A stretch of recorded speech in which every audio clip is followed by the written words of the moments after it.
आज रात अजय अपने छोटे से अपार्टमेंट में बिल्कुल अकेला था। बाहर हल्की बारिश हो रही थी और अंदर एक अजीब सा सन्नाटा पसरा था। घड़ी में 11:30 बज रहे थे और उसे नींद आने का नाम नहीं ले रही थी। बेचैनी में उसने अपना पुराना फोन उठाया और घर के अंदर लगे सीसीटीवी कैमरों की लाइव फीड देखने लगा। फोन की स्क्रीन पर एक एक कर कमरे दिख रहे थे।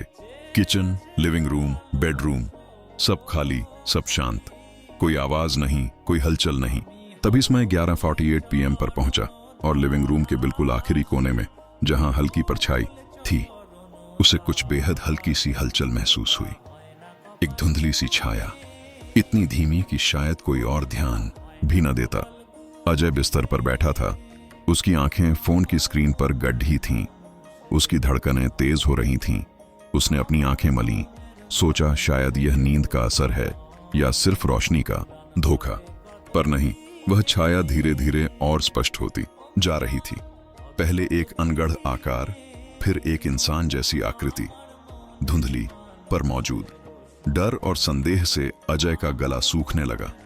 घर में कोई नहीं था, यह वह अच्छी तरह जानता था। कौन हो सकता है वहां? उसका दिमाग तेजी से सोचने लगा, पर कोई जवाब नहीं मिल रहा था। आकृति धीरे धीरे और साफ होती जा रही थी, जैसे धुंध छंट रही हो, और फिर उस आकृति का चेहरा दिखा। अजय के हाथ से फोन छूटकर जमीन पर गिर गया। उसकी चीख गले में ही अटक गई।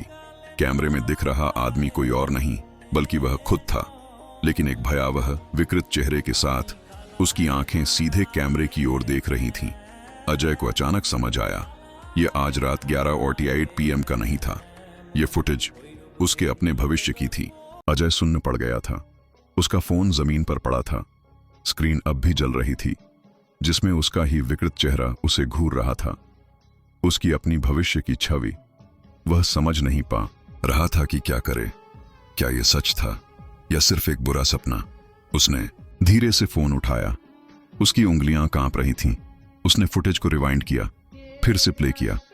11:48 PM, वही कोना, वही धुंधली छाया, और फिर वही भयानक चेहरा। इस बार उसे लगा जैसे फुटेज में दिख रही आंखों में एक अजीब सी चमक थी, जो सीधे उसकी आत्मा में झांक रही थी।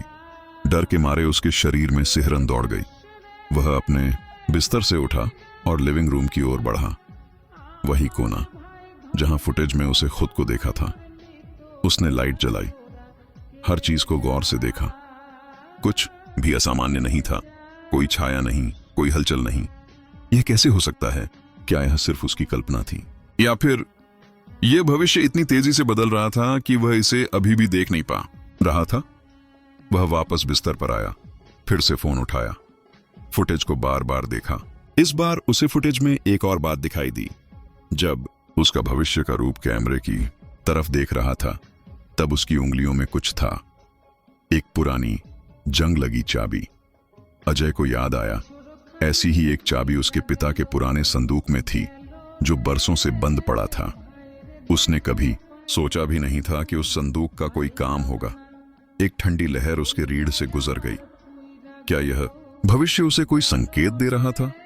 क्या वह अपनी नियति को बदल सकता था, या यह सब एक जाल था? उसने फैसला किया कि उसे उस चाबी को ढूंढना होगा। वह धीरे धीरे उठकर अपने पिता के पुराने कमरे की ओर बढ़ा। हवा में एक अजीब सी ठंडी नम गंध थी, जैसी सिर्फ पुराने बंद कमरों में होती है। कमरा अंधेरा था। उसने टॉर्च जलाई और संदूक को ढूंढने लगा। उसकी धड़कनें तेज हो रही थीं। हर सरसराहट, हर परछाई उसे डरा रही थी। अंततः उसे संदूक मिल गया। उस पर मोटी धूल जमी थी। उसने संदूक खोला और सबसे नीचे, कपड़ों के ढेर के बीच, उसे वही जंग लगी चाबी मिली जो उसने फुटेज में देखी थी। चाबी को हाथ में लेते ही एक अजीब सी ऊर्जा उसके शरीर में दौड़ गई। वह वापस अपने कमरे में आया और फिर से फोन उठाया। 11:48 PM का वही फुटेज फिर से प्ले किया। इस बार जैसे ही भविष्य के अजय ने कैमरे की ओर देखा, उसकी आंखों में कोई चमक नहीं थी, बल्कि एक खालीपन था। और उसके हाथ में वही चाबी थी जो अब अजय के हाथ में थी। लेकिन इस बार फुटेज में एक और भयावह बदलाव आया। जैसे ही भविष्य के अजय ने चाबी पकड़ी, उसका चेहरा और अधिक विकृत हो गया। उसकी खाल खींचने लगी और उसकी आंखों से काले पदार्थ बहने लगे। और फिर भविष्य के अजय ने धीरे से अपना हाथ उठाया और चाबी को कैमरे की तरफ इशारा किया, जैसे वह उसे वर्तमान के अजय को कुछ चेतावनी दे रहा हो। अजय के रोंगटे खड़े हो गए। यह चेतावनी थी या नियति? वह जानता था कि वह अब अकेला नहीं था। उसके घर में कुछ ऐसा था जो समय से परे था, जो उसे उसके भविष्य की भयावह सच्चाई दिखा रहा था, और शायद जो उसे उस भविष्य की ओर खींच रहा था। वह चाबी को कसकर पकड़े हुए था। उसकी आंखें फोन की स्क्रीन पर जमी थीं, जहां भविष्य का विकृत चेहरा उसे लगातार देख रहा था।